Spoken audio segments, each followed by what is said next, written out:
என்ன பாட போறீங்க சஞ்சா? நீங்க என்ன பாட போறீங்க? உங்களுக்கு என்ன பாட்டு வில்லுலப்பா பிடிக்கும்? உனக்கு பிடிக்கும்ல, உனக்கு அந்த டாடி மம்மி ரொம்ப பிடிக்கும்ல? ஆமா.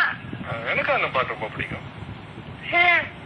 Okay okay. என்னடா தங்கச்சி பாட்டு பாடி கலக்கிட்டா?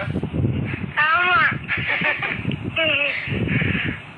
நீங்க என்ன பாடலையா சஞ்சா? பாட்டு பாடு. வாடா மாப்பிள்ள